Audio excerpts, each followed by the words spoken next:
Hello ဒီကိုကြီးအားလုံးပဲမင်္ဂလာပါUnited Way YouTube channel ကနေပြန်လည်ကြိုဆိုလိုက်ပါတယ်ကျွန်တော်တို့ Manchester United အသင်းရဲ့ဒါဘုတ်အဖွဲ့ဝင်တွေကတော့เนาะအခုလက်ရှိကျွန်တော်တို့ယာယီနီးပြ Michael Carrick ကိုပေါ့เนาะဒါအမြဲတမ်းနီးပြအဖြစ်ခန့်အပ်ဖို့မဆုံးဖြတ်ခင်ပါပေါ့လေ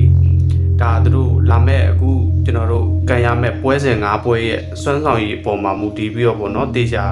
စောင့်ကြည့်သွားမယ်လို့တော့ဒါကျွန်တော်တို့ Manchester United အသင်းရဲ့အသင်းပိုင်ရှင်တွေနဲ့ဘုတ်အဖွဲ့ဝင်တွေကဒီအကြောင်းအရာကိုတော့ပြောပြထားရပေါ့လေဒါအခုကျွန်တော်တို့ဒီပွဲစဉ်တွေကနော်ကားတဲ့အတွက် United မှာရေရှည်လက်တွဲခွင့်ရမလားဒါမှမဟုတ်လမ်းခွဲသွားရမလားဆိုတာတော့အခုလာမယ့်ကျွန်တော်တို့ပွဲစဉ်၅ပွဲက Manchester United အသင်းရဲ့အခုလက်ရှိနီးပြ Michael Carrick ကိုအပြေပေးသွားမှာပေါ့လေနော်ဒါအမြဲတမ်းနီးပြအဖြစ်သူ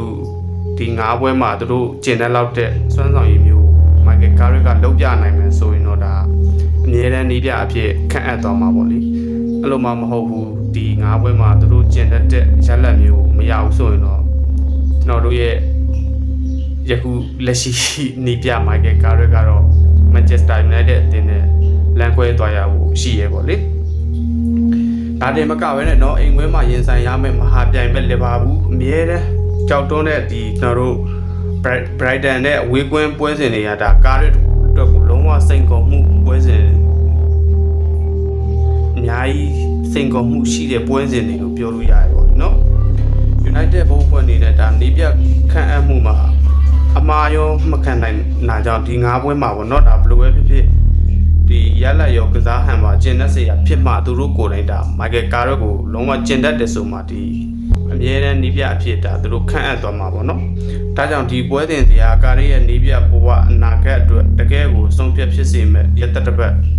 ဖြစ်လာဖို့ကလုံးဝတည်ကြသွားပြီပေါ့လေနော်ဒီပွဲစဉ်တွေမှာနော်သူလုံးဝခက်ခဲမဲ့ပွဲစဉ်တွေကဒီ၅ပွဲမှာအမြဲတမ်းရှိရပေါ့လေဘာဖြစ်လို့လဲဆိုတော့ကျွန်တော်တို့ပြီးခဲ့တဲ့ဒီပွဲစဉ်၅ပွဲမှာဘယ်လိုပဲဖြစ်ဖြစ်သူ့အနေနဲ့၄ပွဲနိုင်ပြီးတစ်ပွဲတည်ဆိုတဲ့အခြေအနေမျိုးကဒါမစိုးဘူးလို့ပြောလို့ရတယ်ပေါ့လေလုံးဝ၅ပွဲတစ်လုံးမနိုင်ဘူးဆိုပေမဲ့ဒါဘယ်လိုပဲဖြစ်ဖြစ်ဒီအခုနောက်ထပ်လာမယ့်၅ပွဲကလည်းရှေ့ပွဲစဉ်၅ပွဲလို့၄ပွဲနိုင်တစ်ပွဲတည်ဆိုရင်တော့ဒါကျွန်တော်အနေနဲ့တော့ဒါဘယ်လိုပဲဖြစ်ဖြစ်